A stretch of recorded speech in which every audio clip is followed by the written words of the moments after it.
हमने कभी क्लाइंट को रियल नीड क्या है, उसको चाहिए या नहीं चाहिए, हम नहीं चाहिए तो भी उसके पीछे पड़ जाए। हाँ। ये जो होता है ना, ये इसके लिए ही क्लाइंट लोग LIC एजेंट का या नाम सुन के ही फ़ोन नहीं उठाना या रिस्पॉन्स नहीं करना। तो अगर मैं स्पिरिचुअलिटी और फाइनेंशियल पैशन की बात करूँ, do you think it can go hand in hand?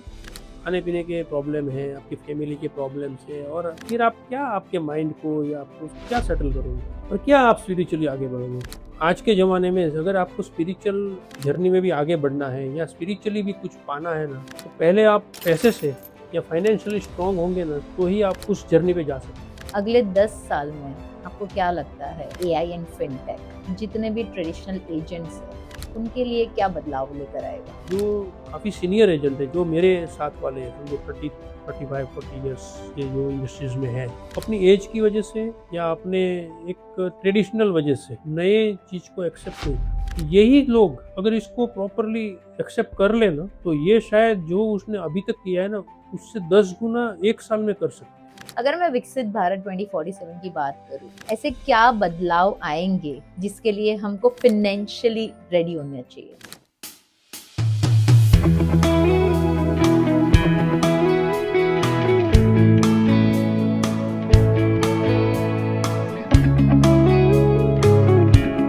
नमस्कार दोस्तों, आप सभी का स्वागत है एक सोच में, एक ऐसा प्लेटफॉर्म जहां एक सोच जिंदगी बदल सकती है और एक सही फैसला फ्यूचर सिक्योर कर सकता है।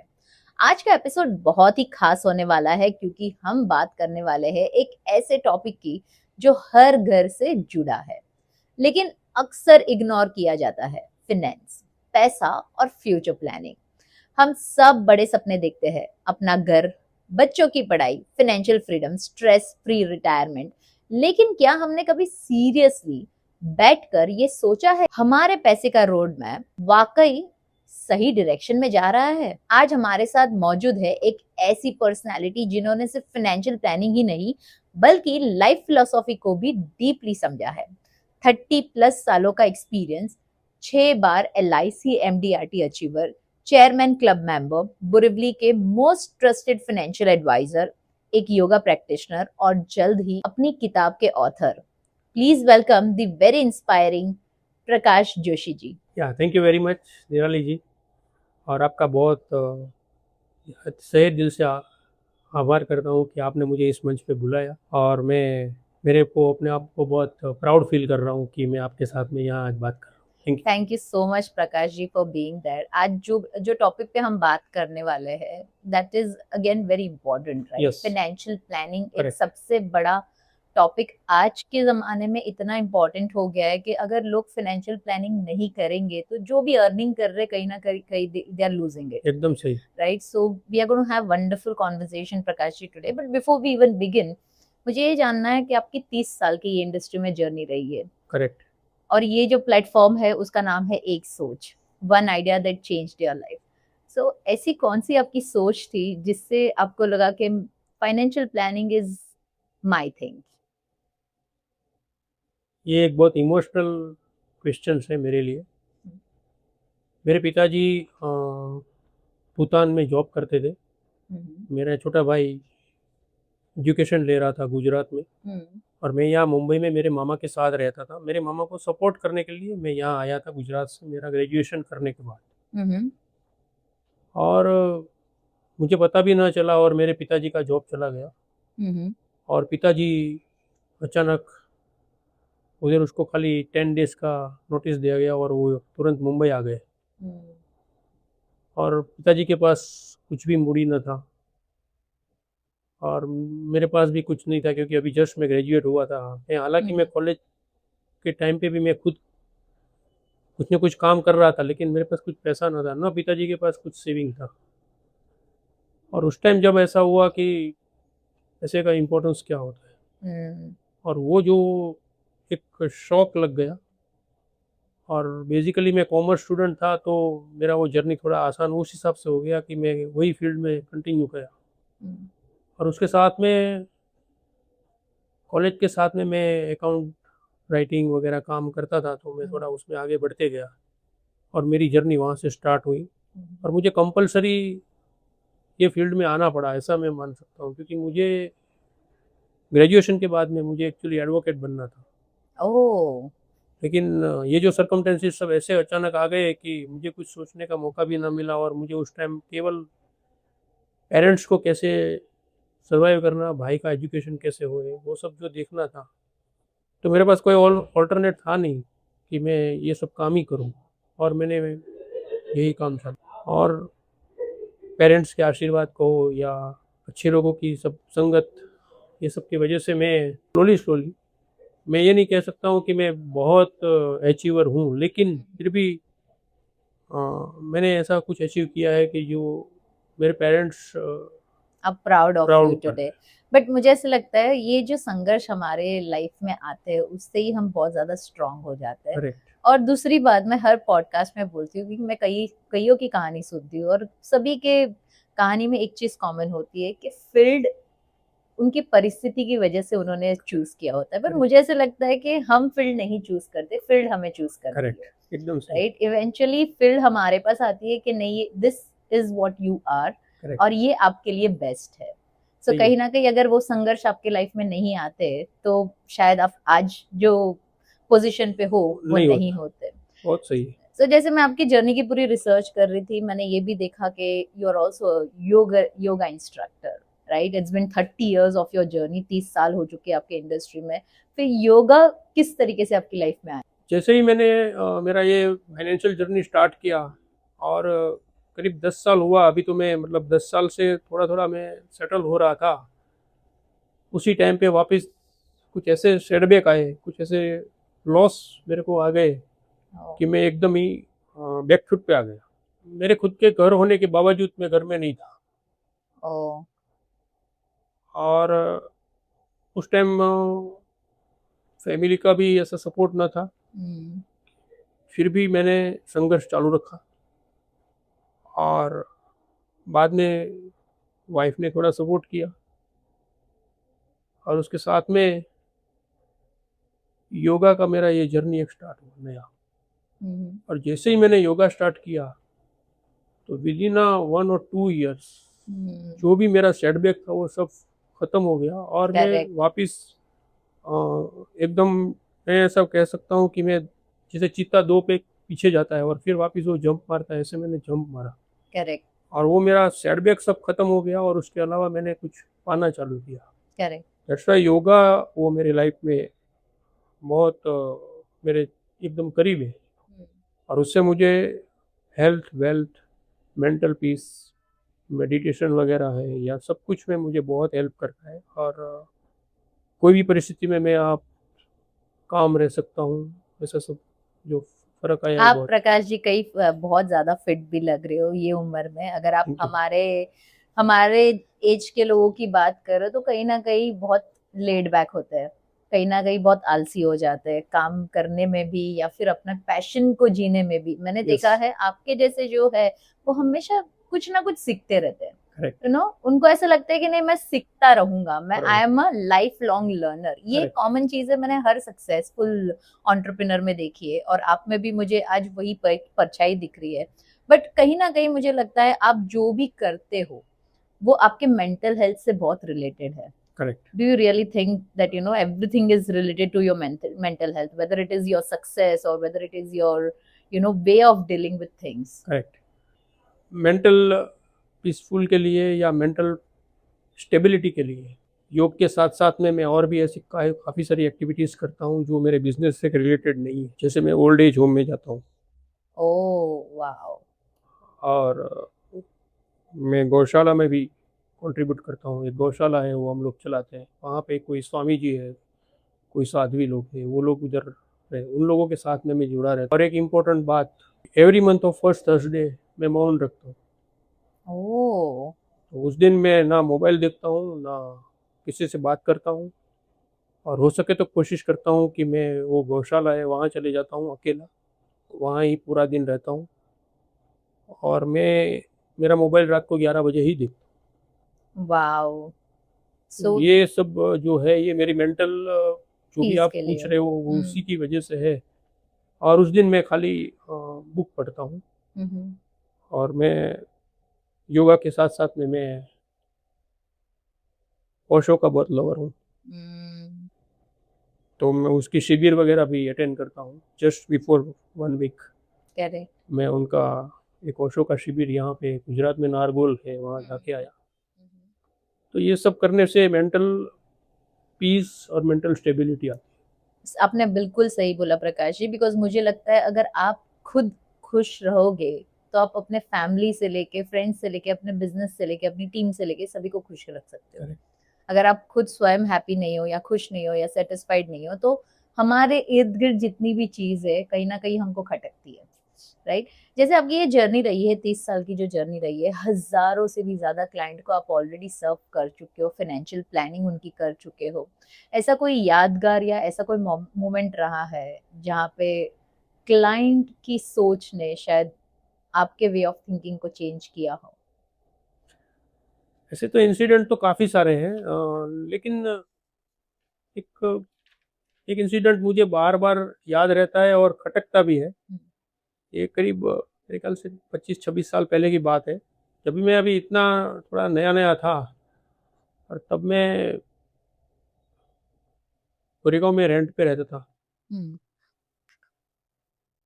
तो उस टाइम हमारे यहाँ मुंबई में बॉम्ब ब्लास्ट हुए थे ट्रेन में, ओ। और मेरे एक फ्रेंड का पार्टनर के ब्रदर का उसमें डेथ हो गया। Oh my God. तो उसका इंश्योरेंस की सब क्लेम वगैरह था, वो सब उनके किसी रिश्तेदार ने सब सेट कर दिया था। और वो चाहते थे कि मेरे ब्रदर की फैमिली के लिए और भी कुछ मैं ऐसा प्लानिंग करूं, और उसने मुझे कॉल करके, उसने मेरे फ्रेंड ने कहा कि वो तुमको बुला रहे हैं और तुम मिलने को आ जाओ। हम्म। तो मैं उनकी ऑफिस में, उसने बोला कि आप शार्प 9 बजे तक आ जाना।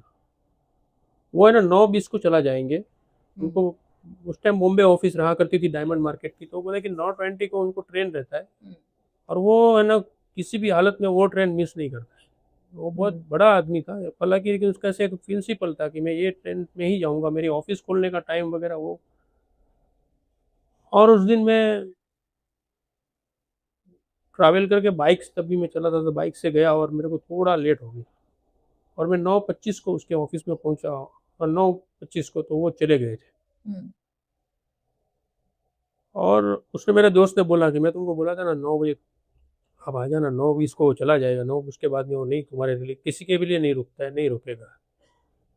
अभी आज की बात तो खत्म होगी, अभी कल वापस मैं उससे बात करूंगा या परसों, जब भी वो अभी वापस यहाँ पे, वो रोज यहाँ आते भी नहीं, वो जब भी यहाँ आएंगे तब मिल। हम्म। और मेरे को इतना अफसोस हुआ कि वो दिन बाद में आया ही नहीं। ओ। और बाद में मुझे पता चला कि उस टाइम उसने करीब 50 to 70 लाख रुपीस का इन्वेस्टमेंट किया था, ओ माय जो मैंने गॉड। लॉस किया। तो वो जो 2-4 मिनट का या 5 मिनट का जो मेरा मिस्टेक हो गया मेरी लाइफ का, ऐसा मेरे को वो इतना, मतलब आज भी मेरे को बहुत याद आता है, तो फील होता है कि नहीं ये, तो उससे मैं, उस टाइम से बाद से मैंने 99.9% मैं टाइम मैनेजमेंट के लिए बहुत एग्जैक्टली। ट्राई करता हूँ कि मैं जैसा हो सके उस टाइम पे मैं जाऊँ किसी भी, क्योंकि वो है ना, मैं जब भी मेरे को कोई नया क्लाइंट पर्टिकुलरली जब टाइम देता है ना, तब मुझे वही याद आता है कि वो मुझे तुरंत सामने आता है कि नहीं, वो आज ऐसा नहीं होना चाहिए। करेक्ट। तो वो एक मेरे को, कई चीजें आप हाँ, अपने। जो इसमें मेरे को मतलब वैसे डायरेक्टली कुछ गेन नहीं हुआ, लेकिन हाँ। इनडायरेक्ट गेन जो हुआ ना, no, hundred that is the percent very super. हम आज जो भी है, जो भी कर रहे हैं, हमारे एक्सपीरियंसेस ने हमको सिखाया है, राइट। करेक्ट। अभी तो काफी चीजें ऑनलाइन अवेलेबल है, आप लोग के जमाने में वो या टाइम पे इट नहीं, वाज जरा भी नहीं। Very difficult. It was very difficult, मतलब अगर आप 6 बार LIC MDRT रह या चुके हो, राइट। मुझे ये भी सुनने में आया है अगर कोई भी LIC एजेंट आपके पास आता है तो आप कहीं ना कहीं दिमाग में यही सोचते हो कि यार अब ये पैसे मांगने आ गया। आपका क्या विचार है उस बारे में? हाँ, करेक्ट। 90% हमारी ही कम्युनिटी ने ही एक हमारा खुद का ही परसेप्शन ऐसा परसेप्शन। बना दिया है हम्म। कि हम लोग उसी हिसाब से बात करते हैं। हम्म। हमने कभी क्लाइंट को रियल नीड क्या है, उसको हाँ। क्या चाहिए, करेक्ट। उसको चाहिए या नहीं चाहिए, हम हम्म। नहीं चाहिए तो भी उसके पीछे पड़ जाए, हाँ। ये जो होता है ना, ये इसके लिए ही क्लाइंट लोग LIC एजेंट का या नाम सुन के ही फ़ोन नहीं उठाना या रिस्पॉन्स नहीं करना बहुत काफ़ी। सही बात है हाँ, ये। तो मैंने मेरी इतने साल की जर्नी में ये देखा है कि जब तक आप क्लाइंट का नीड और उसका टोटल फाइनेंशियल जो भी रिक्वायरमेंट्स है या जो भी उसकी फ्यूचर की गोल्स है उसके बारे में अगर आप नहीं सोचोगे तो क्लाइंट आपको ऐसे ही इग्नोर करेगा। करेक्ट।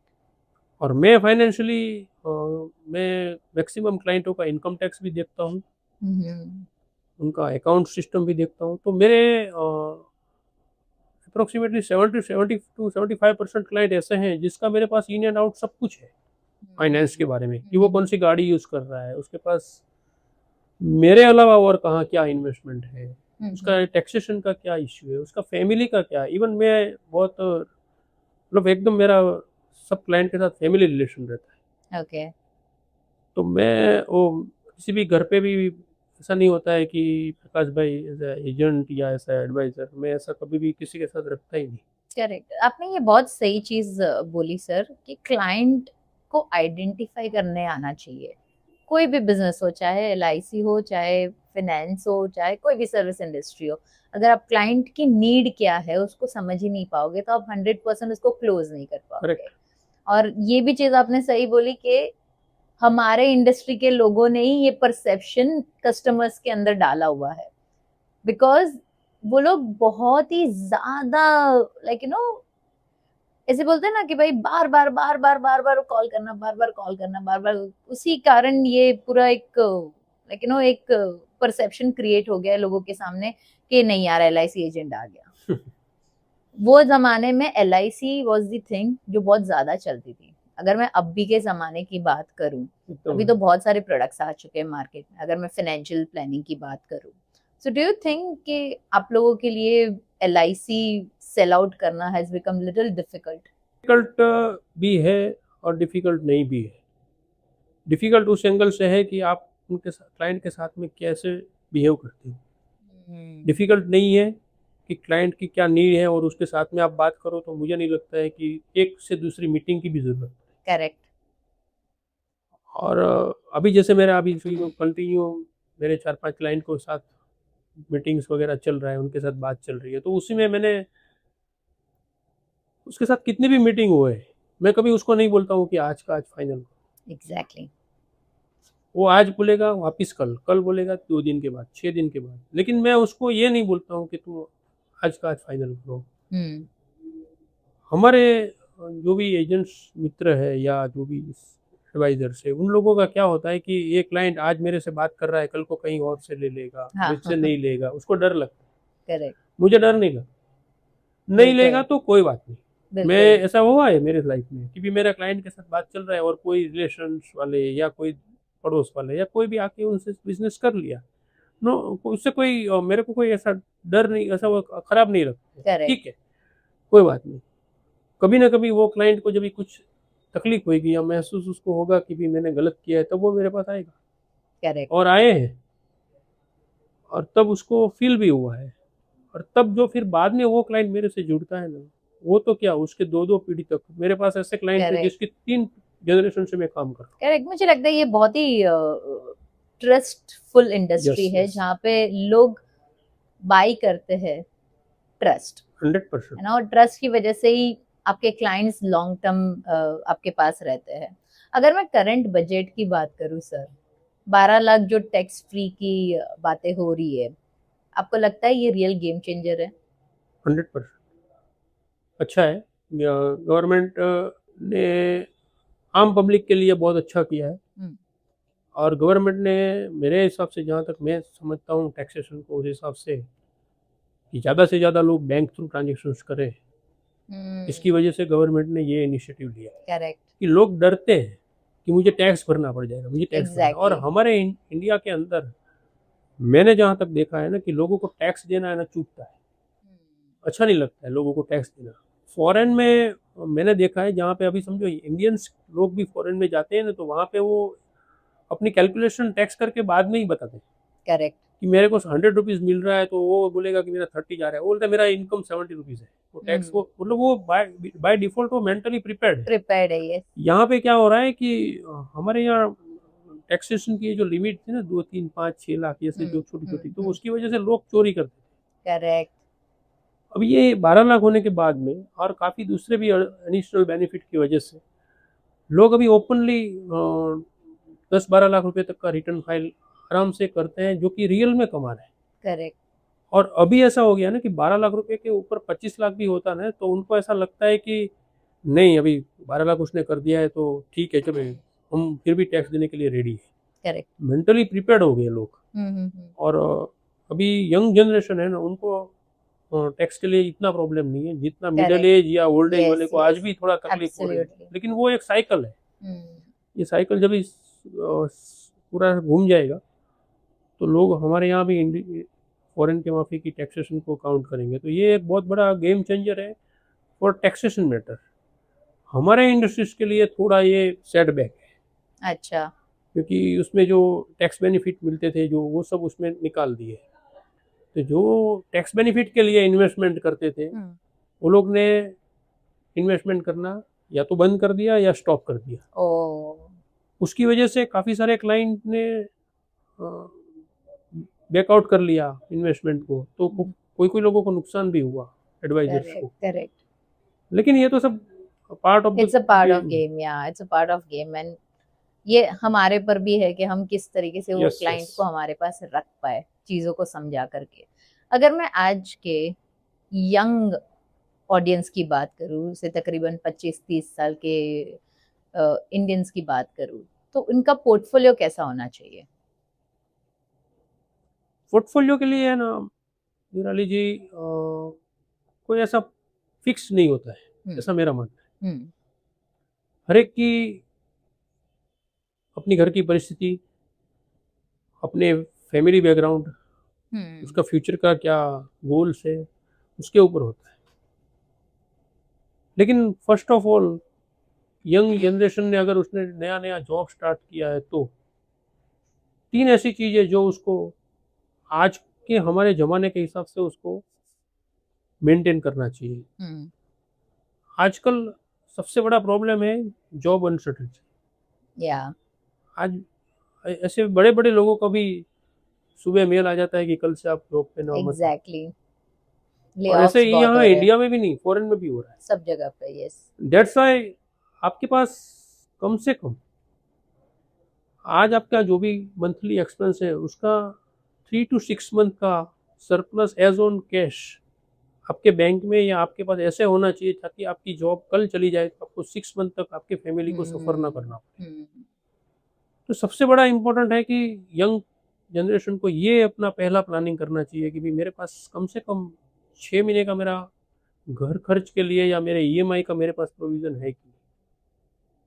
दूसरा, उसके पास अपना खुद का एक टर्म प्लान, ताकि वो अगर कल को न रहे तो उसका फैमिली सफर न हो। और तीसरा, उसका और उसके पूरे फैमिली का इंक्लूडिंग देयर पेरेंट्स, उनका हेल्थ इंश्योरेंस प्रॉपर होना चाहिए और एडिक्वेट होना चाहिए। ऐसा नहीं है कि मैं अभी ठीक है चलो कर दिया।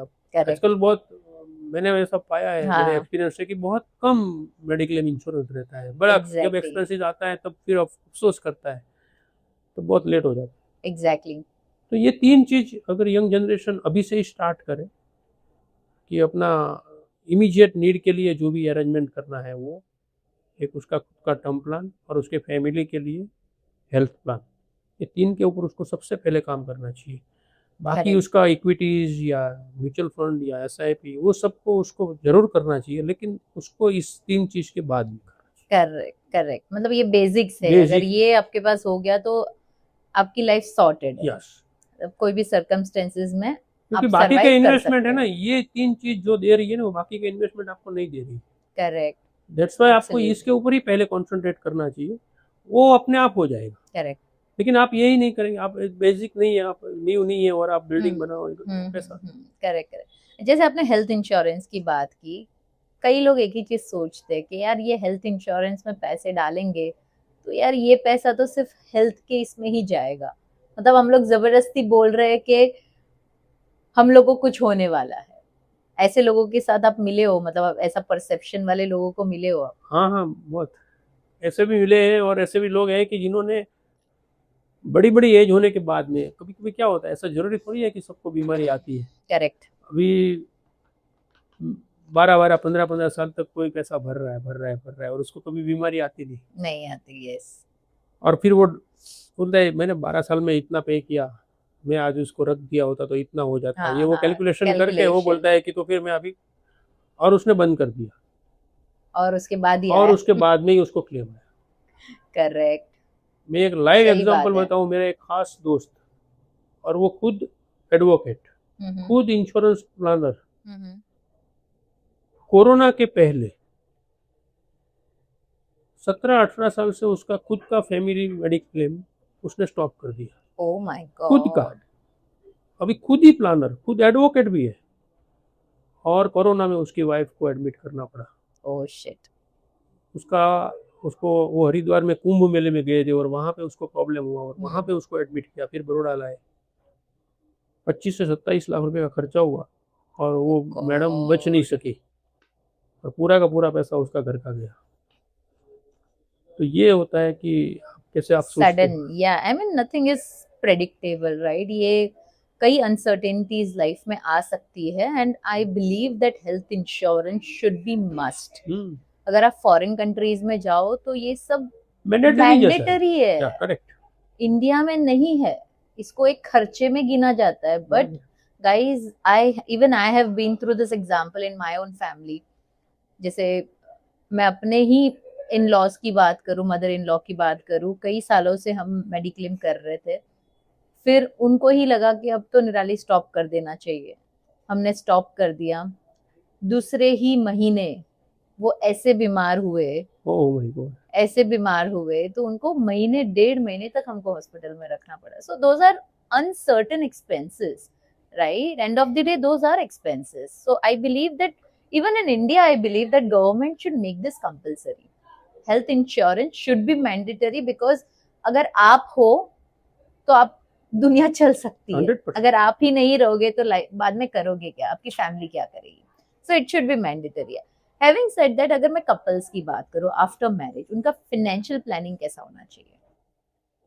आफ्टर मैरिज, अगर मैंने जैसे यंग कपल का आपको बोला ना, हम्म। तो 50% तो उसी को ही हम लोग कंसिडर करेंगे कि सिमिलरली उसने अपना टर्म प्लान पहले तो अपना उसको एडिक्वेट रखना चाहिए, हम्म। और जितना हो सके उतना उसको है ना अपना फ्यूचर का प्लानिंग, यानी कि ओल्ड एज का प्लानिंग जितना हो सके उतना जल्दी स्टार्ट कर देना चाहिए।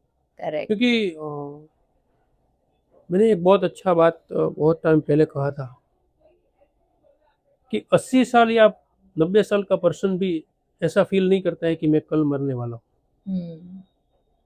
हालांकि उसको अभी जाने में ज़्यादा दिन नहीं है, लेकिन फिर भी वो ऐसा ही फील करता है, और उसका बिहेवियर वैसा ही होता है जैसे वो 40 50 का है। Exactly, rightly said. तो वो जो प्रिडिक्शन, वो तो उसका हम लोग अगर यंग एज से 35, या जब ये 30 या उसके एज से हम लोग ने कुछ एक छोटा सा स्मॉल प्लानिंग उस टाइम के लिए करके रख दिया होगा ना, तो वो जब पेड़ बड़ा होगा और उसके जो फल आएंगे ना वो इतने मीठे लगेंगे ना कि उसका आप सोच नहीं सकते। करेक्ट। लेकिन इंडिया के अंदर 90 to 95% पीपल ये नहीं सोचते, और वो प्लानिंग नहीं करते। तो ये यंग कपल्स जो भी है जिन्होंने अभी अभी मैरिज किया है, तो उन्होंने अपना फैमिली प्रोटेक्शंस और हेल्थ इंश्योरेंस के साथ ये छोटा सा इन्वेस्टमेंट, भले ही करेक्ट। उनकी लिमिट 1000 रुपये की तो 1000, 5000 की तो 5000, 50,000 की तो 50,000, लेकिन स्टार्ट करें मंथली। करेक्ट। और वो उसको जो ओल्ड एज में काम आएगा ना, वो इतना उसको अच्छा लगेगा कि उसको उसको बेटे के लिए हाथ फैलाने की जरूरत नहीं पड़ेगी।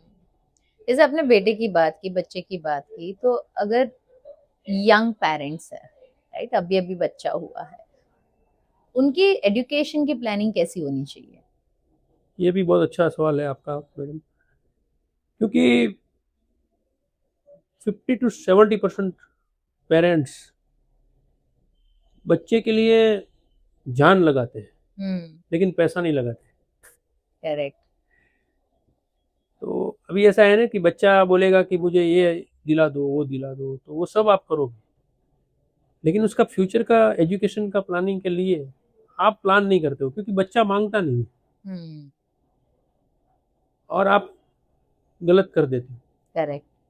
उससे अच्छा है कि जब बच्चे को हायर एजुकेशन हो, ग्रेजुएशन हो, पोस्ट ग्रेजुएट हो, सपोज आजकल फॉरेन पढ़ने को, उसका या प्लानिंग अगर उसने अभी से ही स्टार्ट कर दिया कि भी वो एसएससी के बाद में जब भी वो आगे पढ़ेगा तो उसको क्या फंड लगेगा, वो सब प्लान अगर वो अभी से कर लेते हैं तो बहुत बड़ा इन्वेस्टमेंट नहीं लगता है, और वो इतना छोटा इन्वेस्टमेंट होता है कि हम हमारे पर डे के एक छोटा सा 10-20 रुपए को भी अगर काउंट करेंगे ना तो भी वो हम वहाँ पे पहुँच सकते हैं, करेक्ट। लेकिन हम काउंट नहीं करते और करते नहीं। नहीं करता है। और फिर जब ये आएगा तभी क्या करते हैं, अपने वो कुछ पीएफ का सेविंग है या किसी से लोन लिया या किसी से कुछ भी झोल झाल करके फिर वो अपने बच्चे को जैसे तैसे पढ़ा रहा है। या और कहीं कहीं जब ये ऐसा होता है कि बच्चा होनहार है लेकिन आपके पास कैपेसिटी नहीं है, तो आप आपके बच्चे को आप अच्छी जगह पे एजुकेशन के लिए भेज नहीं सकते, एग्जैक्टली। तो ये बहुत ट्रेजेडी हो जाती है। हम्म। तो जितना हो सके उतना जल्दी, जैसे ही बच्चे का बर्थ हुआ उसी दिन से आप बच्चे के लिए कुछ ना कुछ स्टार्ट कर दीजिए। मुझे लगता है कि आप जैसे प्लानिंग करने के बारे में सोचो ना, उसके पहले ही आपकी फाइनेंशियल प्लानिंग हो जानी चाहिए, करेक्ट। ताकि वो एक एक इंडिया का ये कल्चर रहा है या फिर ये एक साइकिल रहा है। मैक्सिमम लोग एक ही चीज सोचते हैं कि चलना बच्चा अपना नसीब लेकर आता है। हाँ correct। ये एक स्टेटमेंट मैंने सभी से सुना है, हमारे पूर्वज से भी सुना है, हमारे एडल्ट से भी सुना है कि बच्चा अपना नसीब लेकर आएगा। वो अपने बच्चे का नसीब से ही आपकी जिंदगी चेंज हो जाएगी। बराबर। How real is that? अभी तो कितने किस्से आ रहे हैं कि बच्चे को भी मार जाते हैं, नहीं हो सकता है अभी, Correct. तो ऐसे तो बहुत सारे ट्रेजेडी इसी वजह से होती है कि वो प्लानिंग नहीं होती। एग्जैक्टली। और छोटी सी प्लानिंग से भी शुरुआत क्यों नहीं करते हैं लोग, क्योंकि सबसे बड़ा हमारे यहाँ है ना, फाइनेंशियल इलिटरेसी बहुत है। बहुत ज्यादा। तो लोगों को, मतलब अभी समझो मेरे को ही मालूम नहीं है कि मुझे आगे क्या करना है, तो मैं मेरे बच्चे को क्या बताऊंगा। और ट्रू। मैं मेरे बच्चे के लिए ही नहीं सोचता हूँ तो खाली क्या सोचूंगा, आज कल बच्चे को क्या चाहिए, परसों बच्चे को क्या चाहिए उसके लिए सोचते हो, 20 साल के बाद बच्चे को क्या चाहिए उसके लिए नहीं सोचते। और आज दूसरा है कि एजुकेशन का जो इन्फ्लेशन है या वो तो अभी अराउंड पिक पे है। हमारा इससे डबल है। खाने पीने का जो इन्फ्लेशन है ना वो 5 to 6% के आसपास घूमता है, ये 12% पे घूमता नहीं, हाईएस्ट एक्सपेंस तुम्हारा Especially जाता है एजुकेशन में, एजुकेशन पे। इसलिए अभी आज लोग सिर्फ एक ही बच्चा कर रहे हैं। तो 25-50 लाख रुपया आज जहाँ पे एजुकेशन हाँ। में लग रहा है, वहाँ पे समझो आपको 15 साल के बाद बच्चे का प्लानिंग करना है तो आपको उसका 1-1.5 करोड़ का सोचना पड़ेगा। करेक्ट। और आप 1-1.5 करोड़ का सोचोगे नहीं तो आप क्या करोगे। और बाद में क्या करते हैं, जो भी थोड़ा बहुत सेविंग है वो डालेंगे और फिर एजुकेशन लोन लेंगे। एजुकेशन लोन लेने का बुरा नहीं है, लेकिन एजुकेशन लोन लेने से आपने आपका रिटायरमेंट खतरे में कर दिया, क्योंकि Correct. आपको बाकी का भी जब तक वो बढ़ता है तब तक आपको इंटरेस्ट पे करना है, फिर वापस अगर बच्चा उसका एजुकेशन खत्म होने के बाद में वो क्या ईएमआई भर सकेगा नहीं भर सकेगा, वो जिम्मेदारी पेरेंट्स को अपने खाए जाती है। करेक्ट। और मैंने ऐसे बहुत सारे मेरे क्लाइंट्स हैं, मेरे रिलेशंस में भी है कि जिन्होंने बच्चे को, अभी जॉब का इतना खराब पोजीशन है पूरे वर्ल्ड में, तो जॉब नहीं मिलता है नहीं मिल रही है यहाँ। और पेरेंट्स को फिर वापस वो ईएमआई भी भरने पड़ते हैं। एग्जैक्टली। तो यहाँ पे तो सब चीज़ खराब हो जाती है। एक आपने छोटा सा गलत डिसीजन लिया तो आपका बच्चे का लाइफ भी खराब हुआ, आपका रिटायरमेंट प्लान भी लाइफ भी खराब हुआ। एग्जैक्टली। तो ये बाद में वो इतना, मतलब कि उसके पास कोई रास्ता ही नहीं रहता। एब्सोल्युटली। और ये आपने सही भी बोला कि हमारे इंडिया में फाइनेंशियल लिटरेसी नहीं है। अगर आप फॉरेन कंट्रीज में जाओ, आप चीजें खरीदते हो ना, उस पे इंश्योरेंस ज्यादा महंगा रहता है, वो हाँ। चीजों का प्राइस ज्यादा कम रहता है। सही है। तो मुझे लगता है they are so pre planned and it everything is so protected. बराबर। राइट। अगर मैं गाड़ी की बात करूं, गाड़ी का कॉस्टिंग कम होता है, इंश्योरेंस का कॉस्टिंग हैवी लगता है। बराबर। सो इट्स वेरी इंपॉर्टेंट कि अभी समय आ गया है कि हमको फाइनेंशियल लिटरेसी समझनी बहुत जरूरी है, और मुझे लगता है डे 1 से प्लानिंग शुरू हो जानी चाहिए। जब मैं अगर LIC की बात करूं, ये बहुत ट्रेडिशनली रन बिजनेस रहा है हमेशा से। अगर मैं करंट फेस की बात करूं, हाउ इवॉल्विंग इज दिस, मतलब कितना चेंज हो चुका है अब? काफ़ी कुछ चेंज हुआ है और चेंज करना भी पड़ेगा। हम्म। अभी भी हमारे कुछ एजेंट्स मित्र भी, इवन हमारी ऑफिस LICs की भी, और काफ़ी जगह पे अभी भी जो मार्केट के हिसाब से हमको चलना चाहिए ना, वैसे हम नहीं चल रहे। बहुत मतलब फील हो रहा है, दुख हो रहा है। हम इतने साल से इस ऑर्गेनाइजेशन के साथ में हैं कि आज अदर कंपनीज जो हिसाब से और जैसे वो मतलब एग्रेसिवली लोगों की नीड के हिसाब से काम कर रहे हैं ना, उसमें हमारे एजेंट्स मित्र वो काम नहीं कर रहे। ट्रू। दैट्स वाई मेहनत थोड़ा कहीं ना सैड कहीं बैक भी कम होता हो है। गई है, मुझे लगता है मेहनत कहीं ना तो कहीं कम हो गई है। वो पहले का जो स्टाइल था ना, वही स्टाइल से अभी भी या लोग या काम करने की कोशिश कर रहे हैं, और वो नहीं चलने वाला है। अग्रीड। तो आपने जब ये पहले भी जो पूछा ना कि क्या चेंजेस, ये चेंजेस जब तक आप नहीं करोगे, और आज एक दो चेंजेस से नहीं होते, आज फुल आपका सराउंडिंग का टोटल चेंजेस करना। अग्रीड। तो वो चेंजेस वेरी स्लो, कुछ ट्रेडिशनली ही चलते हैं, तो थोड़ा तकलीफ तो है। मैंने देखा है आपके इंडस्ट्री में, अगर मैं LIC ये सेगमेंट की अगर मैं बात करूं, दे हैव क्रिएटेड वंडर्स। काफी एजेंट ने वंडर्स क्रिएट किया हंड्रेड है, परसेंट इसमें कोई डाउट बहुत ज्यादा वंडर्स क्रिएट किया है। वो उनकी सोच और उनकी आगे बढ़ने के पैशन की वजह से कई चीजों में बदलाव लेकर आए हैं। बराबर है। वो ट्रेडिशन से हटके भी कई सारी चीजों में वो लोग ने काम किया है। Right, so it's very important कि आप जब तक इवॉल्व नहीं होगे, जब तक आप चीजों को बदलोगे नहीं, सोच को भी नहीं बदलोगे, तो मुझे लगता है कि आपको यही चीज लगेगा, सामने वाले से एक ही एनर्जी मिलेगी कि भाई मुझे नहीं करना। बराबर। Right, so it's very important to understand that, you know, being an agent also, there are a lot of things that you have to work on. It's not only selling a product or a service, it's more than selling an emotions or a trust. Yes, 100%। आप Right. ये industries में आप कुछ चीज directly बेचते नहीं हो, हाँ, तो जैसे प्रकार। इनटेंजिबल हम्म। प्रोडक्ट है, यहाँ पे आपको खाली एब्सोल्युटली। सपने बेचने हैं। सपने बेचने हैं, तो एग्जैक्टली सपने में अगर उसको सपना ही अच्छा नहीं बेचोगे तो कैसे हाँ, लेगा। करेक्ट। जैसे अगर मैं आपकी बात करूं, 31 दिसंबर 2026 तक आपकी 100 फैमिली को फाइनेंशियली स्ट्रांग बनाने की जो आपकी एक ड्रीम है, कहाँ तक पहुंची है अब तक? अभी अराउंड 25 to 30% लोगों को मैंने कवर कर लिया है। वाओ। और चालू है मेरा। अभी जैसे मैं एक इवेंट कर रहा हूँ, हम्म। तो इट्स ऑन 26 जून, तो जहाँ पे मैं मेरे सभी क्लाइंट्स वगैरह को इनवाइट करके, यहाँ पे मैं कुछ सेल करने के लिए नहीं, बस एक मेरा एक है, सर्विंग ये एक पीपल। सर्विस के बदले में मैं इसको बोलता हूँ, मैं ये पर्पसलेस एक इवेंट कर रहा हूँ। यहाँ पे मुझे ये एक ही ऐसा है कि मुझे उसमें मेरा कोई पर्पस नहीं, हम्म। और बस खाली एक है कि सबको एक अच्छा हैप्पीनेस लगे, और एक 3 to 4 आवर सब लोग हैप्पी रहे, और सबको ऐसा लगे कि प्रकाश भाई ने कुछ अच्छा किया। Correct, so now you are on the journey कि आपको अभी लोगों को सर्व करना है। You want to make them financially free and happy. और ये सब करेंगे तो पैसा है ना, वो या तो जो भी चीज़ आपको चाहिए वो अपने आप आता आई गेस भागवत में भी ये चीज कहा है। है हाँ, कि आप जो भी कमाते हो उसका 10% आपको अच्छे काम में डालना चाहिए, सही राइट, है। As a service. So if you give you get it back. वो 100%। परसेंट भगवान का है, वो भगवान खुद बोलता है कि भाई इसको आप डिस्ट्रीब्यूट करो जो जिसको चाहिए, जिसकी जरूरत है। Correct. So I guess you are on a very good mission and wish you all the best. And thank you. I'm sure that the kind of passion that you have, you'll be able to achieve this number very soon. Apart from this, अगर मैं बात करूँ, आप spiritually भी काफी connected हो, right? तो अगर मैं spirituality और financial passion की बात करूँ, do you think it can go hand in hand? 100%। क्योंकि आज के ज़माने में अगर आपको स्पिरिचुअल जर्नी में भी आगे बढ़ना है, या स्पिरिचुअली भी कुछ पाना है ना, तो पहले आप पैसे से या फाइनेंशियली स्ट्रांग होंगे ना, तो ही आप उस जर्नी पे जा सकते हैं। वरना आपका खुद का आपको खाने पीने के प्रॉब्लम है, आपकी फैमिली के प्रॉब्लम्स है, और फिर आप क्या आपके माइंड को या आपको क्या सेटल करोगे। Correct.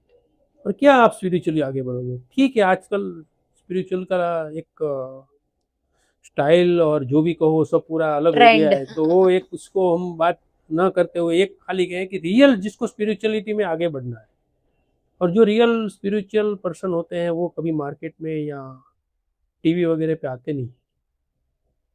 तो जो स्पिरिचुअली जिसको आगे बढ़ना है, तो वो पहले आगे कैसे बढ़ेगा? जैसे वो अपने को फाइनेंशियली स्ट्रांग करेगा ना, तो फाइनेंशियली स्ट्रांग में ऐसा भी नहीं है कि भी फिर उसकी कुछ ना कुछ आगे आगे की महत्वाकांक्षाएं और भी होती जाए कि अभी मैंने ये ले लिया, अभी और ले लूं, फिर करूं तो नहीं। वांट वांट या कीप्स लेकिन वो इंक्रीजिंग। वांट को एक लिमिट लाके हाँ। कि भी मेरे को एक बस मेरे को मेरा इतना इतना ये हो गया, तो फिर अभी हम्म। मुझे कुछ नहीं चाहिए, अभी करेक्ट। मैं मेरे ये जर्नी के लिए कुछ सोचना चाहता हूँ, कुछ करना चाहता हूँ, मैं कुछ सोसाइटी के लिए करना चाहता हूँ, करेक्ट। तो आप जरूर कर सकते हो। एब्सोल्युटली। जितने भी महापुरुष हो गए हैं, महावीर भगवान है, ये सब क्या थे? ये लोग फाइनेंशियली सबसे ज्यादा स्ट्रांग थे। बुद्ध भगवान क्या थे? करेक्ट। ये सब लोग जब फाइनेंशियली फुल स्ट्रांग हो गए, बाद में उसने अपनी जर्नी की। करेक्ट। और ये सब हमको इसीलिए दिखाया जाता है कि देखो ये देखो ऐसे ही होता है, तो आप इसको भी फॉलो करो कि भाई आप भी ये करो, लेकिन बाद में उसको एक एंड लाओ और फिर आगे बढ़ो। करेक्ट। और हर एक इंसान की हमारा जन्म जो होता है वो आफ्टर ऑल यही इसीलिए होता है कि भी जर्नी हमारी स्पिरिचुअली कैसे आगे बढ़े। Correct. There is also something called life after death, right, जो किसी ने देखी नहीं है, देखी खाली नहीं। सुनी है। तो अगर आप अभी के ही अपने कर्म ऐसे करो कि भाई आफ्टर डेथ भी आपका सोल नो या एक सेटिस्फैक्ट्री पोजीशन पे रहे। अगर मैंने जैसे ये भी देखा है, मैंने ये भी सुना है, जैसे I was researching about you, आप शिव जी के भी भक्त हो, तो शिव जी के ऐसे कौन से प्रिंसिपल्स है जो आप फाइनेंशियल प्लानिंग में यूज करते हो? शिव जी के तो बहुत सारे रूप है, लेकिन मेरे को ऐसा लगता है कि डिसिप्लिन जो है ना शिव जी का, डिसिप्लिन जहाँ तक हमारे फाइनेंशियल उसमें नहीं आएगा ना, तो हम इसमें आगे नहीं बढ़ सकते। और शिव जी का जो वो है कि एक शांत काम डिसिप्लिन, हाँ। वो जो करेक्ट। उसका एक रूप है। और उससे जैसे अभी आप किसी भी शिव जी के मंदिर में जाएंगे तो आपको ऐसा एक जो फील होता है, वहाँ पे आपको कभी भी ऐसे नाच गाने का या ऐसा कुछ फील नहीं होगा। करेक्ट। वो जो एक बिल्कुल। कामनेस होती है और एक शांति होती है, और वो डिसिप्लिनिंग, क्योंकि वो डिसिप्लिन है इसके लिए। आप एग्जैक्टली। नृत्य में डिसिप्लिन नहीं हो नहीं आ सकते। सकते। तो सेम इसीलिए शिव जी के हिसाब से डिसिप्लिन में जितना आप अपने प्रोफेशन में आप जितना भी काम करोगे ना, उतना अच्छा है। तो मैं ऐसा मानता है कि डिसिप्लिन जितना होएगा उतना हमारा प्रोफेशन अच्छी तरह चल सकता करेक्ट। और मुझे लगता है सारे जितने भी हमारे आइडल्स हैं, जितने भी हमारे भगवान हैं, सभी के अपने है। कैरेक्टराइजेशन है। 100%। और मुझे लगता है कहीं ना कहीं सभी के कैरेक्टराइजेशन को हर एक चीज में इम्प्लीमेंट करनी चाहिए, राइट। जैसे आपने शिव जी के बारे में बात की जो डिसिप्लिन सिखाता है, राइट। देयर आर गॉड्स जो जिनके पास सुपर पावर है, जो ब्रिलियंटली चीजों को करते थे, जैसे कृष्ण की बात करूं हाँ, मैं, right. So it's very important कि आप अंडरस्टैंड करो चीजों को और अपने बिजनेस में भी ये चीजों को इम्प्लीमेंट करो। कहीं ना कहीं ये बहुत फ्रूटफुल रिजल्ट लेकर आता है। आप एक बुक भी लिख रहे हो यस। जो which is your upcoming launch, उसके हाँ, बारे में कुछ बताना चाहोगे? बुक मेरा जो है वो करंट अफेयर्स के ऊपर है, हम्म। वो फाइनेंस रिलेटेड नहीं है। ओके। ये बुक जो है वो आने वाले 10-15 साल के बाद में जो मुझे दिख रहा है कि क्या होने वाला है उसके ऊपर। ओके। और बहुत मैं अभी बात नहीं करूँगा, हम्म। लेकिन ऐसा है कि शायद वो बुक, मेरे को ऐसा लग रहा है कि उसके रिलेटेड काफ़ी सारे आर्टिकल्स और काफ़ी चीज़ आई है मार्केट में, लेकिन मैंने अपने हिसाब से उस बुक में काफ़ी नया नया चीज़ मैंने ढूंढा है और लिखा है। हम्म। और अगर आगे आने वाले 25 साल में अगर हम ये चीज़ को नहीं देखेंगे तो शायद हो सकेगा कि हम बहुत अंधकार में चले जाएं। हम्म। और ये खाली मैं इतना ही बोलता हूँ कि आप खाली ये ज़्यादा मैंने बात करते हो बुक के बारे में, लेकिन डिजिटलाइज के ऊपर ये जो पूरा बुक है, और उसके अंदर डिफरेंट डिफरेंट उसके एस्पेक्ट्स है, एंगल्स है, कहाँ से क्या क्या प्रॉब्लम्स और क्या होगा। ओके। जस्ट कल ही रात को मैंने प्रबोधन ठाकरे में स्वामी ज्ञान वत्सल जी को सुना, हम्म। जो स्वामीनारायण के बहुत या बड़े स्पीकर, सब हाँ लोग जी, जानते हैं उसको। हाँ जी। तो वहाँ पे भी उसने उसमें वो उसका जो थीम था वो आनंद उत्सव करके था। तो उसने उसने कहा था कि हमारा जो मैक्सिमम टाइम है वो मोबाइल या गैजेट में कैसे चला जाता है, बिल्कुल। और उसकी वजह से क्या क्या प्रॉब्लम्स हो रहे हैं। और उसने जो काफ़ी कुछ बताया वो इतना शॉकफुल था कि आप मान नहीं सकते। तो उसके रिलेटेड है, टोटली डिजिटल के ऊपर भी ऐसा नहीं बोला जा सकता है, लेकिन थोड़ा इर्द गिर्द उसके आजू बाजू में है। आपको मैं ज़रूर बुक गिफ्ट करूँगा। बिल्कुल मैं पढ़ना भी चाहूंगी, यस बिकॉज मैं श्योर। भी स्पिरिचुअली बहुत कनेक्टेड हूँ। मेरे पापा, हमारे परिवार का खुद का मंदिर भी है, अच्छा। शिव जी के भक्त हैं हम खुद भी। और आई बिलीव दैट ये जो आप करंट अफेयर्स वगैरह की बात कर रहे हो, आई गेस हर एक बुक में कहीं ना कहीं बहुत सारी लर्निंग छुपी हुई रहती है। I am also book lover. Okay. I read lot of books. अगर आप देखोगे मेरे इर्द गिर्द आपको कई सारी बुक्स दिखेगी। लेकिन तो आपने लिखा है कि नहीं कोई book? Storm made me CEO मेरी बुक है। Oh very good. सो ये मेरी अपकमिंग लॉन्च है। Soon I will be launching it. इसके लिए भी हम इवेंट करेंगे, आपको बकायदा इनविटेशन आपको भी भेजेंगे। But yeah, I'm a lifelong learner and I would love to read your book and share my own pursuit of it. जैसे आपने डिजिटलाइजेशन की बात की, अगले 10 साल में आपको क्या लगता है, like talking about AI and fintech, जितने भी ट्रेडिशनल एजेंट्स है उनके लिए क्या बदलाव लेकर आएगा? जो इसके साथ में जुड़े नहीं रहेंगे ना, उसके लिए बहुत बड़ा तकलीफ। हम्म।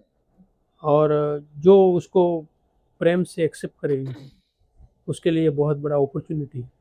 पर मैंने आपकी इंडस्ट्री के कई सारे अभी भी देखे हैं कि उनको फियर है to come on social media, 100% है। To be digitalise. इसमें है ना, मैंने आपकी बात एकदम सही है। जो काफ़ी सीनियर एजेंट है, जो मेरे साथ वाले हैं, समझो 35-40 ईयर्स से जो इंडस्ट्रीज में है, वो लोग अपनी एज की वजह से या अपने एक ट्रेडिशनल वजह से वो है ना नए चीज़ को एक्सेप्ट नहीं करते।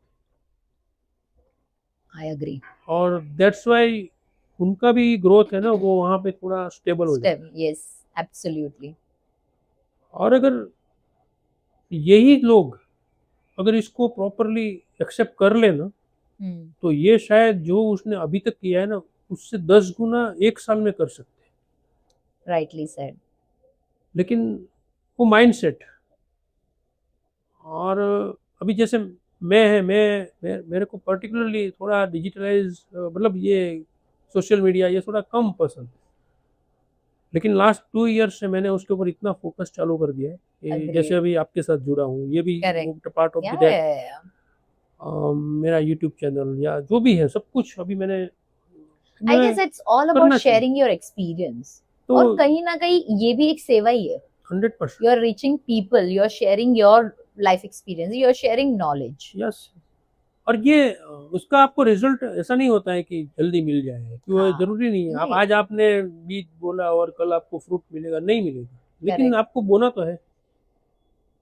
तो नहीं, मुझे लगता है ऑडियंस देख रहे हैं, 100% people are watching you. It's my own experience that with less follower also मुझे लोगों ने देखा है, मुझे लोगों ने सुना है टियर 2 टियर 3 सिटीज में। तो मुझे लगता है कहीं ना कहीं people are watching you, whatever you are sharing it is impacting. और आप कैसा क्या क्या शेयर करते हो और कैसे शेयर करते हो वो मायने रखता है। एग्जैक्टली। जैसे कल ही मेरे पास एक क्लाइंट आया, उसने मुझे बोला कि मैंने कहीं से तो जगह से मुझे फ़ोन आया, तो मैंने उसको बोल दिया कि भी मेरा प्रकाश भाई देख रहे हैं, मुझे ज़्यादा कुछ बात नहीं करनी।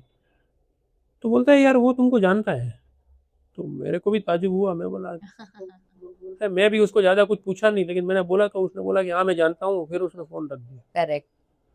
तो अभी सोशल मीडिया से कहाँ से कैसे वो मुझे जानता है वो मुझे भी मालूम, लेकिन जानता exactly. So that's what I mean, people are watching you. कहीं कम फॉलोअर हो या ज्यादा हो, people are watching you and people are understanding and listening to you.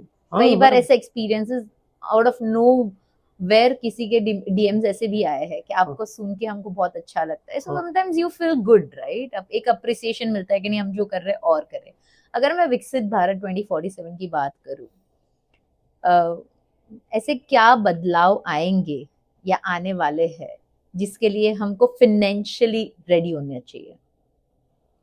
2047 का इंडियन गवर्नमेंट मोदी जी का एक सपना है कि हर घर में एक पॉलिसी होना चाहिए। तो उसके लिए इंडियन गवर्नमेंट कुछ डिफरेंट वे से काम कर रही है। IRDA भी कुछ काफ़ी सारे चेंजेस और सब ला रही है। हमारे इंश्योरेंस कंपनीज को भी काफ़ी अलर्ट कर दिया है। और ऐसा एक वो है कि आप लोग हो सके उतना ज़्यादा से ज़्यादा लोग, क्योंकि हमारे यहाँ फिर भी आज बहुत कम है, ये 30% से भी कम लोगों के पास इंश्योरेंस है। हाँ. और 10% से भी कम लोगों के पास एडिक्वेट इंश्योरेंस है, कि जिसको आज मेरे फैमिली के हिसाब से या मेरे बिजनेस के हिसाब से मेरा समझो 10 करोड़ का होना चाहिए और मेरे पास 2 करोड़ है या 1 करोड़ है, इट इज़ नॉट एडिक्वेट। तो मेरा होना चाहिए उतना नहीं है। तो वैसे वाली जो पॉपुलेशन है वो बहुत 7 to 10% ओनली। करेक्ट। इसीलिए गवर्नमेंट ने FDI 100% कर दिया है कि लोग ज़्यादा से ज़्यादा इंश्योरेंस के अंदर आए, ज़्यादा से ज़्यादा लोग इंश्योरेंस ले। तो क्योंकि हमारे यहाँ खाली LIC के ऊपर डिपेंड रह के गवर्नमेंट ने देख लिया कि क्या हो सकता है और क्या हुआ और कितना हुआ। करेक्ट। बाकी की कंपनी आने से कोई भी एंगल से कैसे भी करके काम हो रहा है। तो 2047 तक ये जो सपना है, और ये हमको खास करके हम एजेंट लोगों को अवेयरनेस के लिए ज़्यादा से ज़्यादा काम करना, कि ज़्यादा से ज़्यादा लोगों के लिए इंश्योरेंस का इम्पोर्टेंस समझाना। I guess this is very unspoken segment. बहुत लोग बात नहीं करते, अभी भी लोगों को समझ में नहीं आता ये चीज, that इंश्योरेंस होना क्यों जरूरी है। ये जो पहले के हमारे मतलब पहले के ये जो सेटबैक है ना, और हम लोग वो ही बहुत अभी भी खा रहे हैं। एग्जैक्टली। तो thank you so much, we had wonderful conversation, बहुत ही बढ़िया कॉन्वर्सेशन रहा है, बहुत चीजों के बारे में समझा है आज, फाइनेंशियल प्लानिंग को लेकर के भी, right from starting your job to having a child to becoming a couple, किस तरीके से आपका प्लानिंग होना चाहिए। We are heading towards last segment of our show, that is rapid fire round. तो जो भी क्वेश्चन मैं आपको पूछूंगी आपको सिर्फ 1 वर्ड में आंसर देना है। Sure. Are we ready for it? Yes. All right, then let's begin.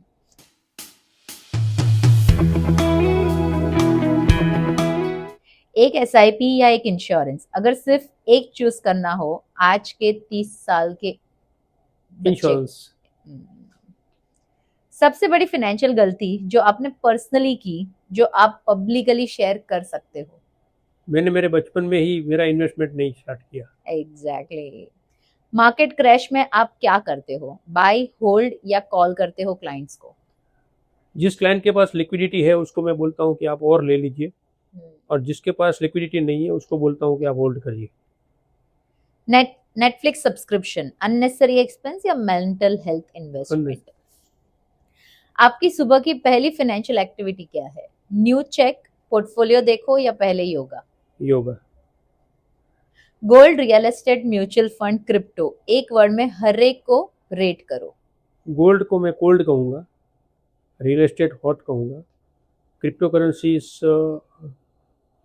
क्या आपने पूछा? हॉट, वार्म, कोल्ड या स्किप? और एक बाकी रह गया म्यूचुअल फंड, वो बाकी का जो भी है वो रहेगा। एक बॉलीवुड फिल्म जो फाइनेंशियल प्लानिंग का सबसे अच्छा लेसन देती है? बागबान। अग्रीड।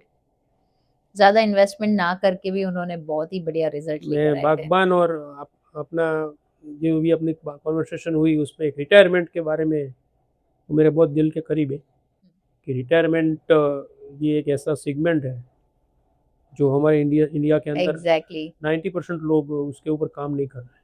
ट्रू, सब कुछ अपने बच्चों को दे देते हैं, और 80 to 90% लोग रिटायरमेंट प्लानिंग नहीं कर रहे, और 6 to 7% लोग को गवर्नमेंट एडेड जो रिटायरमेंट का फंड मिल रहा है उसे चला रहा है। Very bad.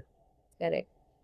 अगर प्रकाश जोशी जी नाम का कोई क्लाइंट आता तो आप उससे पहले क्या एडवाइस देते? डिपेंड अपॉन उसकी एज और उसकी इनकम और उसकी फैमिली के हिसाब से उसको गाइड करूँगा, ऐसे ही नहीं गाइड करूँगा। Correct. Free financial health checkup में सबसे कॉमन प्रॉब्लम क्या आती है इंडियंस की? सबसे बड़ा प्रॉब्लम है कि लोग इन्वेस्टमेंट करने के लिए जल्दी राजी नहीं होते, करेक्ट। उनको फाइनेंशियल प्लानिंग के लिए अवेयरनेस नहीं, नहीं है। ट्रू। और वो सबसे बड़ा चैलेंज आ रहा है। और उसके लिए मेरा मानना है कि स्कूल से ही हमको कुछ बच्चे को सिखाना पड़ेगा कि या फाइनेंशियल प्लानिंग कैसे। Financial literacy should be a subject, I government का बिलीव। अकेले का इसमें कोई रोल नहीं। हाँ, करेक्ट। तो और हम लोग अभी आफ्टर 30-40 ईयर्स के बाद में हम 20-25 साल के बच्चे को समझाने को जाएंगे तो उनको थोड़ा ऑकवर्ड लगता है, लेकिन यही करेक्ट। चीज़ अगर हम उसको 10-12 साल के बच्चे को समझाने का स्टार्ट कर दें तो शायद बहुत बड़ा चेंज हो सकता है। Very rightly said.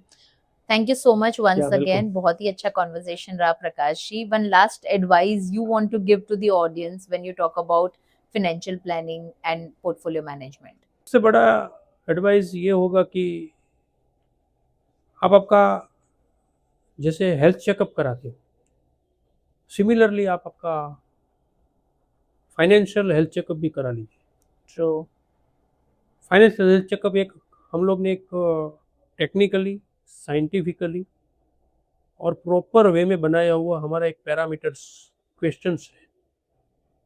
तो जैसे हम हमारे अगर हेल्थ चेकअप करा दे तो ब्लड वगैरह के काउंट आते हैं, सिमिलरली इसमें भी काउंट आते हैं, और इस काउंट के हिसाब से हम क्लाइंट को बताते हैं कि आपकी क्या रियल में ज़रूरियात है और क्या आपने बाई चांस किया हुआ है तो उसमें क्या गलत किया है या क्या गलत आगे और एडिशन Correct. करना चाहिए या डिलीशन करना चाहिए। ये हम जो बताते हैं ये हम क्लाइंट के साथ में डिस्कस करना चाहते हैं, और हम लोग ने अभी एक प्रैक्टिस बनाया है कि वाह। मैक्सिमम क्लाइंट के साथ में हम उसका पहले फाइनेंशियल हेल्थ चेकअप करते हैं। तो अगर किसी को अपनी फाइनेंशियल हेल्थ चेकअप करनी है और आप ही के पास से करनी है तो वो आपको अप्रोच कैसे करे? मेरी वेबसाइट है, मेरे मोबाइल नंबर वगैरह। वेबसाइट का नाम बता सकते हो आप? prakashbjoshi.com। इस वेबसाइट पे जाके आप अगर पूरा देख सकते हैं और उससे आप हमको कांटेक्ट करेंगे, मेरी टीम आपसे कांटेक्ट करेगी, और जितना हो सके उतना जल्दी ऑनलाइन या ऑफलाइन दोनों एंगल से हम आपका फाइनेंशियल हेल्थ चेकअप करेंगे और आपको आपका स्कोर बताएंगे। और ये मैं आपको दावे के साथ बोलता हूँ किसी को भी कि मैं कोई सेल करने के लिए आपके साथ डिस्कस नहीं करूँगा, केवल और केवल मेरा काम है। जैसे कि आप लेबोरेटरी में जाते हो तो चेकअप कराते हो तो लेबोरेटरी वाला आपको खाली रिपोर्ट देता है, या डॉक्टर का काम है मेडिसिन देना या ट्रीटमेंट करना। हालांकि मैं डॉक्टर हूँ लेकिन मेरा एक दूसरा डिपार्टमेंट है पैथोलॉजिकल लेबोरेटरी जैसा, जहाँ पे ओनली चेकअप होता है। करेक्ट। तो पहले आप मेरे से चेकअप कराओगे, मेरी टीम चेकअप करेगी, और उस चेकअप के बाद में आपको ऐसा लगे कि भी मैं एक अच्छा डॉक्टर हूँ और आपको मुझसे ट्रीटमेंट कराना है तो आप मुझसे ट्रीटमेंट कराइए, वरना आपको कोई दूसरा अच्छा डॉक्टर लगता है तो आप इसी स्कोर के साथ दूसरे डॉक्टर के साथ अपना ट्रीटमेंट करा सकते हो। करेक्ट। तो ये मेरा सबसे बड़ा संदेश है ऑल पब्लिक्स के लिए कि आप आपका फाइनेंशियल हेल्थ चेकअप कराइए, और आप आपके फैमिली के लिए कराना है, ये आपके और आपके फैमिली के लिए। करेक्ट। और ये बहुत इम्पोर्टेंट भी है, 100%। और ये मुझे लगता है नई चीज है, you know, financial health checkup. या ये आप करते हो तब आपको पता चलेगा कि you know where exactly you are. Yes. और इसमें आपको मैं खाली निराली जी बता दूं कि मैक्सिमम 15 to 20 मिनट्स, ज़्यादा टाइम नहीं लगेगा। 15 to 20 मिनट अगर आप मेरे से आप ऑनलाइन भी अगर जूम पे या ऑनलाइन मिल गए और आपने मेरे बात की, मैं आपके साथ 20 मिनट में आप क्वेश्चन पूछूंगा, आप उसको रिप्लाई करो, और वो 15 से 20 मिनट में आपका मैं टोटल बता दूंगा, और आपको मैं बता दूंगा कि ये आपको करना चाहिए, ये आपने एक्स्ट्रा किया, ये नहीं किया, ये आप बाद में आप आपका देख लो। Correct. Very nice. I mean it's amazing कि अगर लोगों को 15-20 मिनट में काफी सारी चीजों के बारे में समझ में आती है, अपने फाइनेंशियल स्टेटस की, I guess nothing like 100%। So thank you. And one last message for our platform, एक सोच, one idea that changed your life. मैंने जब भी मेरे दोस्त ने मुझे बताया कि ये एक सोच में है, तो मेरे को है ना सबसे जो अच्छा लगा निराली जी कि जो आपका एक सोच जो नाम है ना, मैंने उस नाम से लेके ही आपके साथ मैंने कनेक्टिंग कर ली। करेक्ट। सही में बोल रहा हूँ, मैंने उनको साथ उसने मुझे बताया कि और भी ये है वो है, कुछ भी काफ़ी सारी बातें हुई, लेकिन मैंने बोला कि नहीं, ये जो एक होता है ना आइडेंटिटी, करेक्ट और एक जैसे किसी का भी ब्रांड होता है तो कैसे एक आइडेंटिटी होती है, बाटा करेक्ट है या करेक्ट करेक्ट समझो पिज़्ज़ा है या ऐसा जैसे मैकडोनल्ड है, ये सब जो ब्रांड एक होती है ना, उसकी एक जो आइडेंटिटी, तो जो आपका जो ये नाम है ना, एक सोच, ये इतनी अच्छी आइडेंटिटी है, खास करके ये पर्टिकुलर पॉडकास्ट के फील्ड के अंदर, ये अमेजिंग लगा, और मैंने तुरंत ही आपके साथ में, कि मैंने निराली जी से तो मिलना ही है।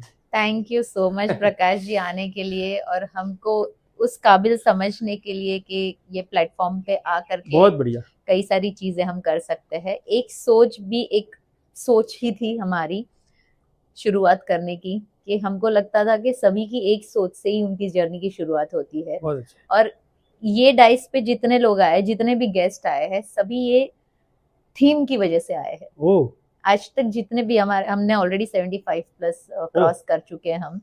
100 का हमारा भी एक एम है, वो सुन हम लोग 2 महीने में वो भी क्रॉस कर लेंगे। पर जितने भी लोग आए हैं, सभी ने एक ही चीज बोली कि निराली जी, आपकी ये जो थीम है, एक सोच है, वो सबसे ज्यादा अट्रैक्टिव है। So thank you so much once sure again for sure, thank you. Being there. Prakash ji, दिल से थैंक यू। आज की कॉन्वर्जेशन सिर्फ फाइनेंस तक लिमिटेड नहीं थी, ये एक माइंडसेट शिफ्ट था। आपने बहुत सिंपल और पावरफुल तरीके से समझाया कि पैसे सिर्फ अर्निंग नहीं, अंडरस्टैंडिंग और प्लानिंग का गेम है। दोस्तों, अगर आप भी अपने फ्यूचर को सिक्योर करना चाहते हो, एक छोटा सा स्टेप आज ही लीजिए। अपना फ्री फाइनेंशियल हेल्थ चेकअप जरूर कराइए। प्रकाश सर की डिटेल्स शो नोट्स में अवेलेबल है। अगर आपको ये एपिसोड वैल्यूएबल लगा हो तो इसे अपने फैमिली और फ्रेंड्स के साथ शेयर कीजिए, क्योंकि एक सही सोच एक पूरी जिंदगी बदल सकती है। मैं हूं निराली पंड्या और आप सुन रहे हो एक सोच। मिलते हैं अगले एपिसोड में, तब तक के लिए सोचो, सीखो और ग्रो करते रहो। साइनिंग ऑफ, निराली पंड्या।